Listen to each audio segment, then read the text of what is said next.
And then she heard the words, "I hunger to come into souls."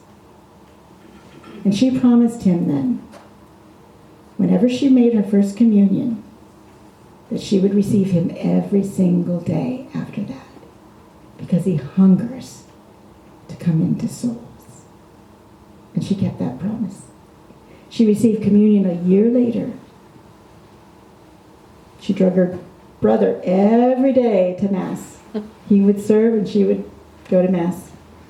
And you know what? When she received her first communion, she never felt a thing. But she kept that promise. And then, when she was in grade school, the priest that was there, he was talking to the children about mortal sin and the sins of the flesh and fornication, different things like that. And she didn't know what it meant. So there was a statue of Our Lady in the church, and she went to the statue and she said, "Blessed Mother, please, I don't want to ever commit a mortal sin. I hope I haven't committed one of those mortal sins," because she didn't understand what it was. And Our Lady came to life. And she said, "I will protect you from any mortal sin and any of these sins of the flesh." And then she said, "And you and your father," who she was later going to take care of, who I don't even know if he was at that time going to Mass regularly, and I think he drank a little too. She said, "You and your father both will become saints." So after that, at 15 years old, she had a desire to become a sister. So she was in the cathedral again, praying, and she was like 15, and in those days you had to have a dowry to enter the convent. She had no money. They were very poor. She had no money. So she wanted to enter, and I think they were the Ursuline sisters at the time. And she begged Jesus and Mary, "Please, I want to be a sister, but I don't have the money. What should I do?" And this woman was in the back of the cathedral praying. And she used to live a life of sin, sins of the flesh. And then she converted, and she got baptized into the Catholic faith. And in Thanksgiving, she saw this little girl praying in front of the tabernacle. And she went up to her and she said, "Can I help you?" And she said, "I want to be a sister, but I don't have my dowry." And she goes, I will pay for your dowry." So she paid for her dowry, and she entered the convent at 15, and she got homesick, but she still stayed. And she said, and one of her, and I know some of you are teachers, and one of her duties was to teach school. They taught the Indians. And she had 100 in her class. And at that time, it was very hard for her to control these children. So she went to confession. She said, "Father, I don't know what to do. I have 100 children, students. They're out of control every day. I can't control them. What should I do?" And she said, all of a sudden, she heard silence.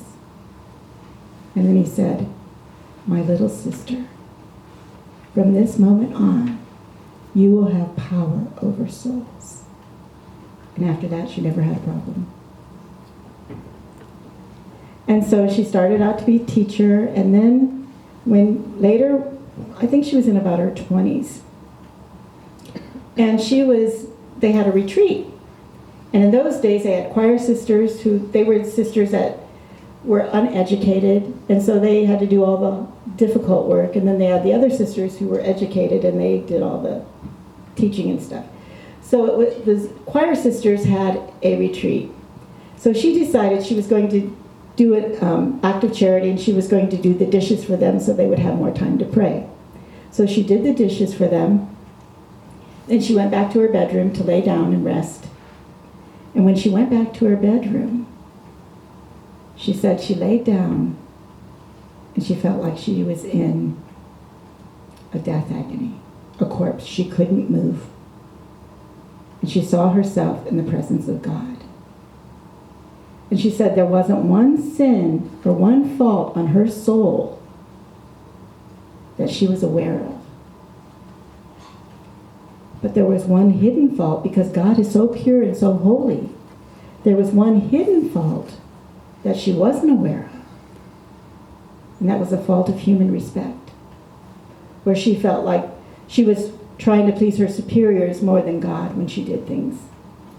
And because of that one hidden fault, she said she felt like a soul in despair. And she could not remain in God's presence. So she was going to cast herself into purgatory to be cleansed. And Jesus stopped her.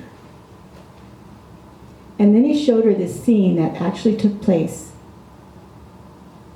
when she was little. She said she didn't know much about the birds and the bees or the facts of life, but she knew you could only have one baby a year. And their neighbor had 2 babies. So they went down to see what the second baby was. So when she went down there, Jesus showed her this scene. And this lady, their neighbor, her baby was laying on the bed, and she was nursing this other baby. That wasn't hers, it was her daughter's. And that baby was dying. She said it was like it had pus coming out of it. It was really sick and it was dying. So she was nursing the baby before it died. And Jesus showed her that scene, and he said, if this poor, ignorant woman would take care of a child who wasn't hers, how much more will Mary take care of you, who are her children? And then at that moment, instead of casting herself into purgatory, Jesus cast her into Mary's heart, into Mary's womb. And she said when she was cast into Mary's womb, she said she felt like she was swimming in an ocean of grace. And that despair left her. And she understood that that's where we have to remain. And when we remain in Mary's womb, or her heart, it's the same thing. That's where she cleanses, she understood, she cleanses us from the stain of sin, which we have when we, the original sin, we still have the stain of sin in us. Whenever we commit a sin, we have the stain of sin in us. The stain of sin, the remains of sin, and our purgatory. That's what happens.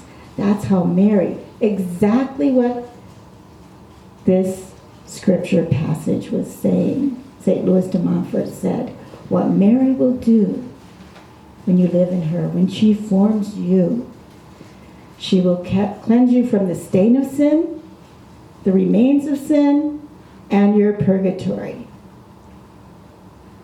And it's all in true devotion. Exactly, St. Louis de Montfort says that.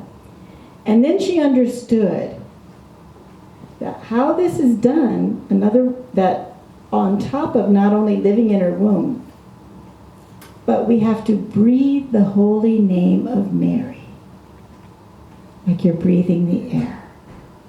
And when we breathe the holy name of Mary, that's what cleanses us from the stain of sin, the remains of sin, and our purgatory. He said it's like the milk of the mother, the germicidal milk of the mother, going through your body, and that's what's the cleansing. That's when the cleansing takes place. Sometimes she might even let you feel it, but you don't have to feel it. But that's what it was revealed to her with true devotion. She never read the book. St. Louis de Montfort says in his book, which we'll read later, his prayer was that one day many souls will be breathing the holy name of Mary, like they breathe the air. So see, you can just be walking around doing your daily duties, praying, whatever, and it's just natural, Mary. Mary. So when you do that, it's a cleansing. It's preparing you. That's what, just like she prepared Jacob, she's preparing you to remain, to look like her son in the presence of his father. So breathing the holy name, living in her womb. And that's asking her to prepare us. So what does she do? Not only does she love us, but she provides for our needs, like Rebecca did Jacob. The bodily needs, food for our body, and the soul, the bread of life. She gives us her son to make us strong. So we need both. And so she provides for our needs like Rebecca did. She leads and guides them and protects us, like Rebecca gave good advice.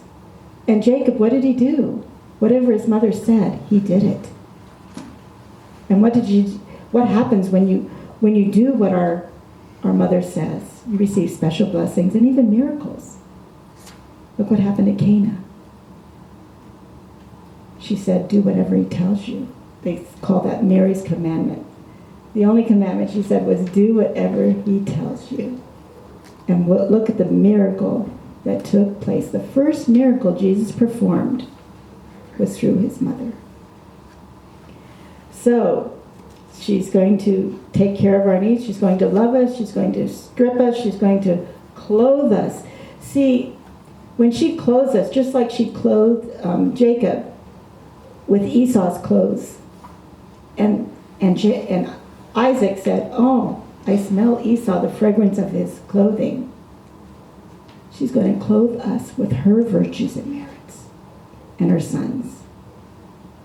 So that when God sees us, he doesn't see us. He sees his son. And then